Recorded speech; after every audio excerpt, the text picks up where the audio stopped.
All right, good morning, everybody. It is Saturday morning. It's almost 8, not quite 8 a.m. yet. And we're a little bit ahead of schedule. We're heading on into the K-Talk radio studios. We've got Jordan Akin today as our guest with Tag SLC.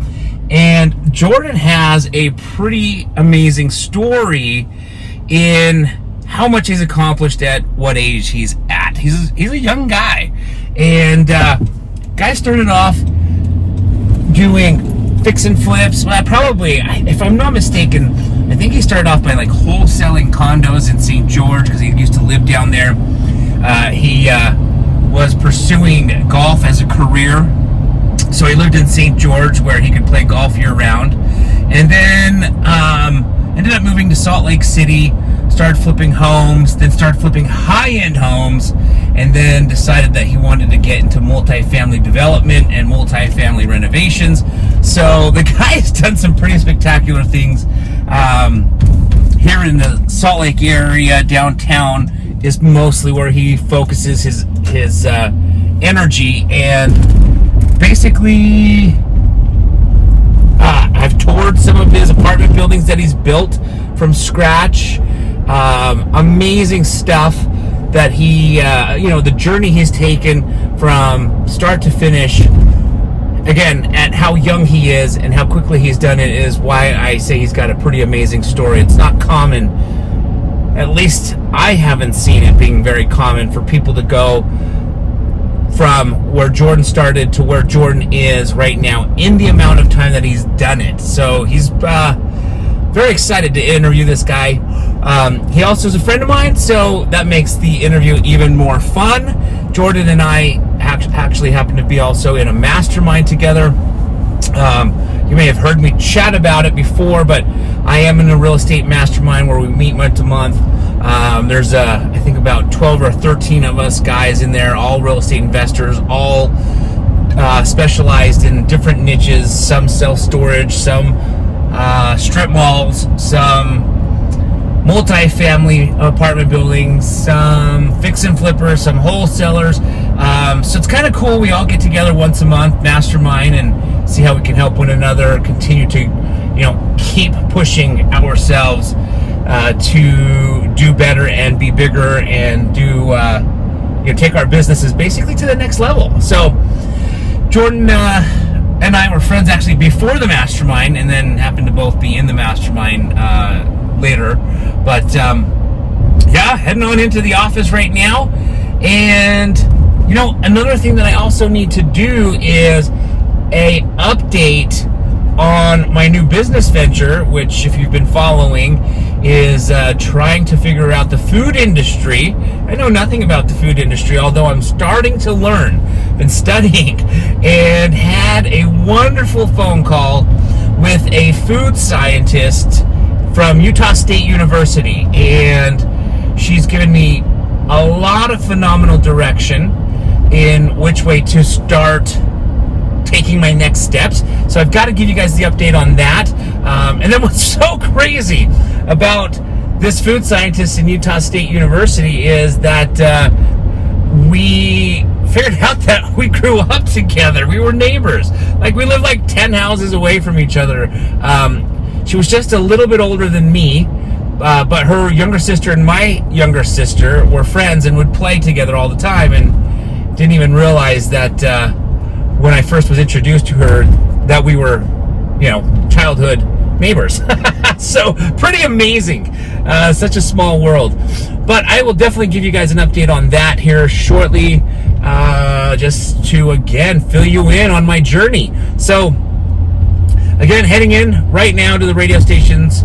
We're about, 8 minutes away, and then we'll get all set up and tune back in. All right, we are here at the K-Talk radio studios, getting ready to go live. Jordan Akin's on his way here now. We don't typically take phone calls here at the radio station, but right there's the number if you want. And remember, no food or drinks in the studio. Water bottles with screw-on lid are allowed, and you must use the headphones and do not change the settings. All right, so basically, we are in the studio right now. Right behind me is the board that we'll get ready to sit down at, have the conversation. Jordan's going to sit right there in that chair. I'm going to sit right there in that black chair.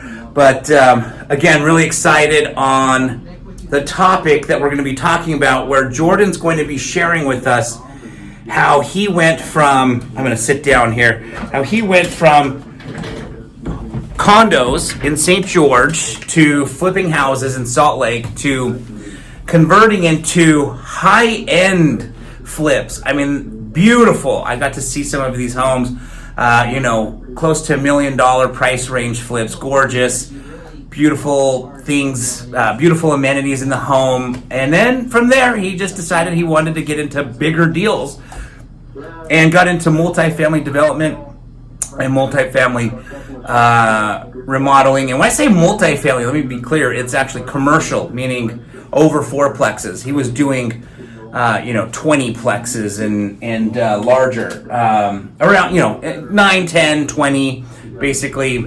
I don't know what his largest he's done, but I think I walked through a 24 plex that he had, or has, I should say. So he's, he went from single family homes to some major stuff. So should be fun to hear his story. Also, I figured I would take a minute to kind of update the situation with the food scientist. So here's what I learned. The food scientist shared with me that a couple things I need to think of. Originally, I was thinking that I wanted to do a glass bottle for our salad dressing. She shared with me that here in the state of Utah, there is very few glass bottle manufacturers. Sorry. There's very few glass bottle manufacturers. And the ones that are already available are so busy that they're not taking new clients anymore. So that means that I'm either going to have to do plastic bottles, which is fine, or I'm going to have to look to source outside of Utah, which he says gets a lot more tricky, at least for startup.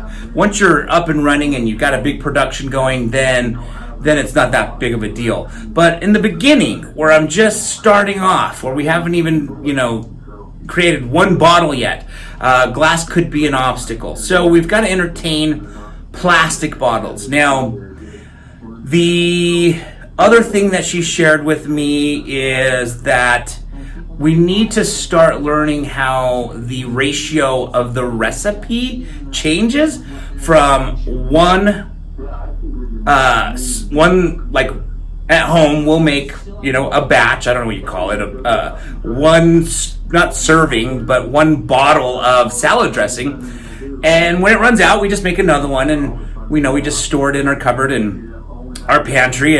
And she goes, now what you need to do is take that one and double it and see if the recipe changes. And if it doesn't, then from double, you 10 times it. Because ironically, if you just take the recipe and times it by 10, the flavor changes. It doesn't necessarily convert accurately, believe it or not. I had no idea. So you actually have to tweak it as you increase the size of the recipe. So from a single recipe, you have to double it, make sure it tastes the same. From the doubling, then you 10 times it. And then once you've 10 times it, you'll know, okay, this is the recipe to make a batch of 10, right? And so to give you an example, I think one bottle is 16 ounces. If I'm not mistaken, I think we're doing 16 ounces for one bottle. So obviously for two bottles, that's 32 ounces. And then, for 10 bottles, that's 160 ounces. So once we can hammer out the recipe of 160 ounces, then we can mass produce at least in tens. So here's what we have to do. This is what she shared with us. She says, make your one sample, your one bottle that you guys have made for years and years and years as a family. And then have that as a taste comparison sample. So basically we made one. We actually did this yesterday. And then she said, double it now. And so we took the recipe and made it twice as large. And then we tasted it, and believe it or not, we just doubled the recipe. We figured, let's just try and see what happens. So we made one batch of 16 ounces. Then over here, we made a batch of 32 ounces, right? Doubled it. And then we tasted the two to compare to see what, if they have a difference. And they taste the same. So luckily, from one batch to doubling that recipe, mathematically, it worked out okay. So we doubled it and turned out good. Now what we need to do is 10 times it, make 160 ounces. Then write down that recipe. But first we got to taste the salad dressing at 160 ounces, and then taste the salad dressing at 16 ounces, and make sure they taste the same. And if they don't, we have to alter, tweak, and refine basically the recipe for 10. Once we have that recipe for 10, then I will be contacting the food scientist again for our next steps on figuring out the label, the sticker, because most likely we're going to be manufacturing, at least right now in the very, very, very beginning, in quantities of 10. We could go bigger, but see, here's the thing. If we were to go to a major corporation that we would pay to basically develop the salad dressing in mass quantities, they're going to want us to order pallets and pallets at a minimum, hundreds and hundreds, maybe even thousands of bottles at a minimum. She shared that's probably not the best approach to get started. She says it's probably better to try and sell your salad dressing in smaller quantities, which makes total sense. You don't want to have 3,000 bottles of salad dressing in your garage that you think are delicious and nobody likes and nobody buys. So she says start off by selling less than 100. Go through those, refine. If it ends up being a success and you want to take it to a bigger scale, then that's when we start learning how to develop larger than 10 servings, 10 bottles, if that makes sense. And then that's when we entertain going to these massive companies that can mass produce the salad dressing. So here's what she shared. Right now, I had no idea. I'm not in the food industry, but there are kitchens that you can rent. So what we would do is we would actually produce the salad dressing ourselves, whether we make it ourselves or we hire someone to make it for us. There are commercial kitchens that we can rent where we can either produce it ourselves or hire help. But in those commercial kitchens, we have everything we need to meet the regulations that are required for food distribution, because the food industry is regulated and you got to make sure that everything is being produced clean. So we can use these rent these commercial kitchens where we can produce bottles in the amount of 10, right? If we make 160 ounces, because we've hammered out that recipe at 160 ounces, which is going to be 10 bottles, 16 ounces per bottle, then we can go into this kitchen that we rent and basically produce 10 bottles. It produce however many bottles we want, but in quantities of 10. So if we want to do 50 bottles, very easily we can produce that by making the recipe, 5 times. So the other idea she gave us is if we had any friends that own restaurants.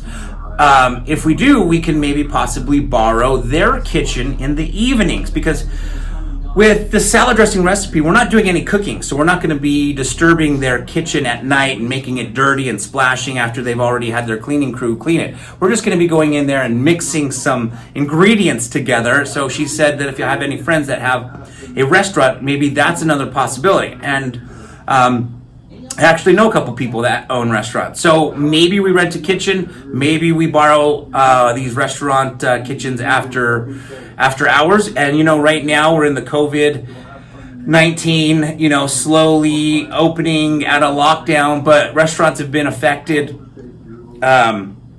quite heavily. Maybe renting one of my friends' kitchens at night would be beneficial.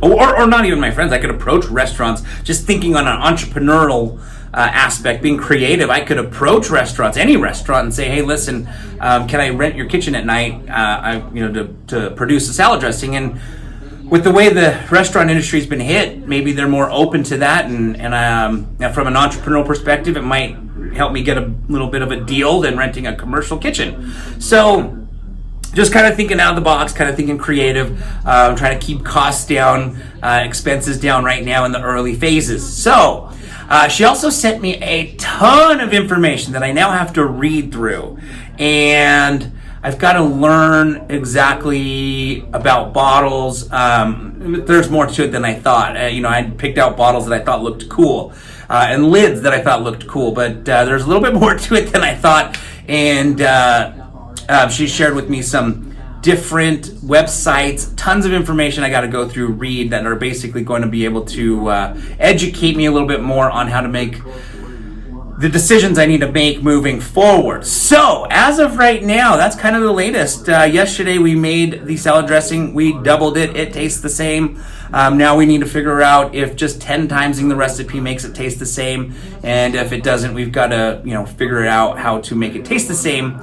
And it's a little bit more challenging than I thought, because, you're tasting just the most tiniest difference from the original, and now you're having to figure out, what do I need to put in this extra or less of to make it match the original recipe. And so it's kind of fun, though. It's kind of fun. So definitely our next step right now is to 10 times the recipe. We've taken the recipe from 16 ounces, like I said, to 32 ounces. Now we need to take it to 160 ounces. Once we've got that, I think we've conquered a major first step. So, wanted to share that update with you guys in case any of you have a food product that you're thinking about taking to the market. It's definitely been a very interesting road so far, and we're just at the beginning. All right, so I'll keep you posted.